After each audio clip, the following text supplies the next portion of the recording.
Hello and welcome back to Star Citizen. My name is Evenlease, and today on 10 Minutes More or Less Ship Review, right behind me, the ANVIL Gladiator. Let's go ahead and take a look.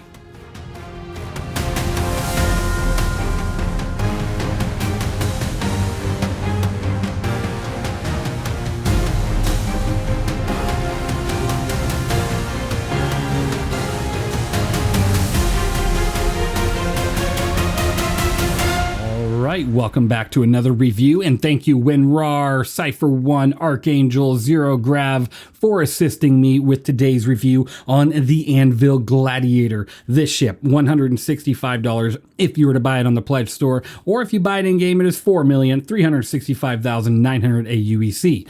Currently, it is going to be fighting for its place in the best in show, and as you can see, there was no paint showcase, and that's probably why it's going to be fought for, as everybody wants this ship to have a paint.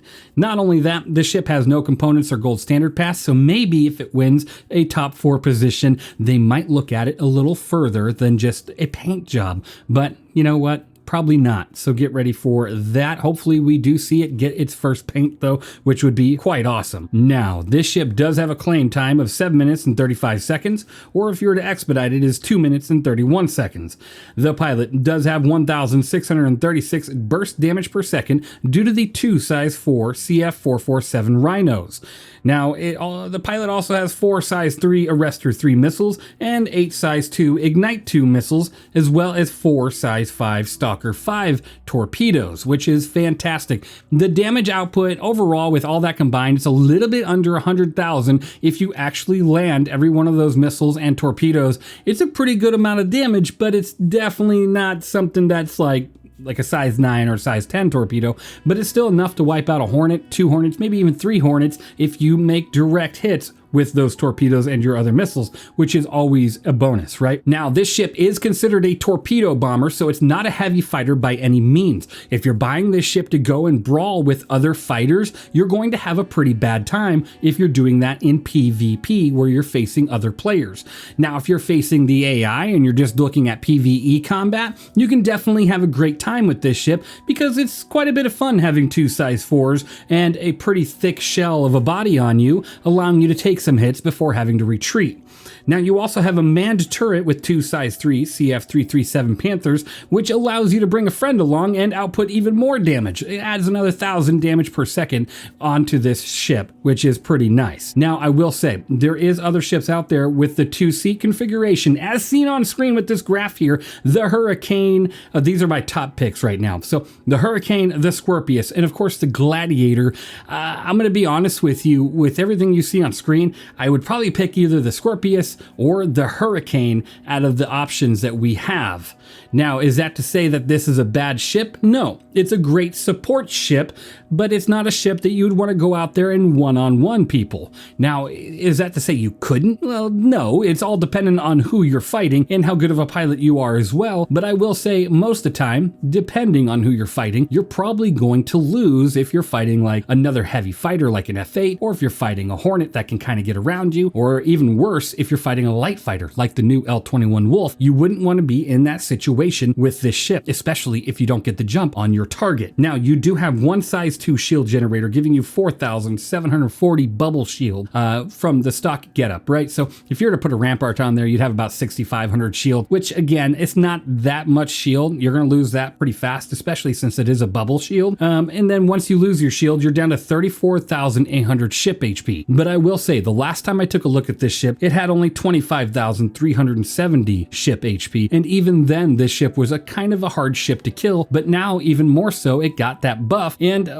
even though it looks like there's a lot of pieces of this ship, it actually holds itself pretty well, which is quite enjoyable. Now, you do have a top speed of 210 SCM with a 480 forward boost, a 250 backwards boost, and a top nav speed of 1,125. And your pitch yaw roll, it's okay. It's gotten better over time, but you're still sitting at a 40, 40, 130 pitch yaw roll with a boosted 48, 48, 156. So is that going to win you a lot of fights if you end up getting against another player? Probably not. If their ship is bigger than you, you have a really good chance of winning. If their ship is smaller than you, there's a very good chance of you losing. And just go into battle knowing that if you are one-on-one with another ship, you might want to pick your targets unless you're a very skilled pilot and you know exactly what you're doing to keep this boat alive. Now, outside of that, it's a fantastic boat to go in PvE with. Understand that you can go out there and do the vast majority of PvE missions with this boat due to its torpedo and missile loadout, and its missile loadout is definitely configurable. So you can add a bunch of size 1s, or you can change it all to size 4 torpedoes. I mean, there's a lot of options there which you can consider doing. Now, do I suggest you always have a co-pilot? If you're going to bring this into PvP, yes, have a turret gunner with you. If you're going to bring it into PvE, it's not as big of a deal. You can definitely output enough damage to not worry about having a turret gunner with you, allowing this ship to be very capable and, you know, not always needing a second person, which is always really nice. Now, you do have 96 flares and 5 decoys, so you get a good amount of countermeasures to hopefully not get hit by a missile or a torpedo of somebody else's. So hopefully that'll keep you alive for a little while longer. And then you have 15 SCU of hydrogen fuel and 1.3 SCU of quantum fuel. So it's a pretty good amount of fuel on there, and that's pretty nice. It's not some sort of ship that has an interior with a bed or anything, so you're just going to be jumping from carrier to combat or from station or home base to combat and then returning typically. So let's go ahead and jump into some battles here, and both of the PvP battles I'm going to show you, the Gladiator did lose just because it's not a one-on-one brawling ship. Now, if you were to bring this in as a support ship in a group battle against a group of ships with your group of ships, as long as you're not being focused, you're going to do fine. You're going to have a great time. But in PvE, you have a much better chance of surviving overall, and that typically goes for any ship, but even more so with a ship like this, where it really requires a team for you to, you know, stay alive for as long as you can. Let's go ahead and take a look at that footage, and then I'll give you my score.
Proximity alert.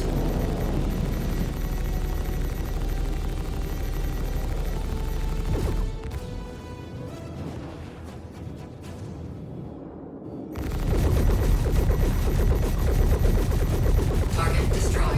Overall, this is one of the older ships when it comes to a combat ship in Star Citizen, and it does need a lot of love. From stickers that aren't showing correctly to textures that don't look right, from pop-ins and pop-outs from a lot of its like engine areas, as well as just needing some paint jobs and its components in Gold Standard Pass. Hopefully we'll get that sooner or later with this ship, or they're gonna mark to it. I hope they just fix this one up, honestly. But overall, this ship gets a 74 out of 100, and for the reasons you see on screen. Is it a capable ship? Yes, it is a capable ship, and if you're going out there just to PvE, which a lot of people do, then you're going to have a fun time with it, especially if you have a gunner with you. But if you're going out there to PvP, don't get into a 1v1 with this ship unless you're confident in your flight skills and your piloting skills that you're going to win the battle, because I will be honest with you, anything this size or smaller is going to have the upper hand. Whether it's the F8, an F7, whether it's a Gladius, it doesn't really matter what type of fighter it is, it's probably going to have the upper hand just because of your lacking maneuverability, your lacking speed, your lacking overall firepower compared to a lot of those ships. I mean, the F8 has 8 guns. Yes, they're size 3s, but 8 guns compared to 2 or 4 at max, you're going to be at a disadvantage. It's just not something I would put yourself into, or put myself into. I wouldn't want to. Now, if you're out there in group battles, have a great time. Let me know what you think of the Gladiator down below, and are you voting for this ship over the 85X in the best in show, or are you voting for the 85X, which is a 2-seat jump aircraft, which doesn't do too much unless you want to bring it into PvP as well. Now, thank you guys for watching. I really hope you enjoyed, and of course, I will see you all. Oh wait, make sure you guys are entering that giveaway. It's a pretty big giveaway, 30K subs. It's going to be 3 L21 Wolves, 3 starter packs, and 3 of the patch bundles. So make sure you enter into that one. Otherwise, thank you for being here. Thank you for watching, and I will see you all in the next one.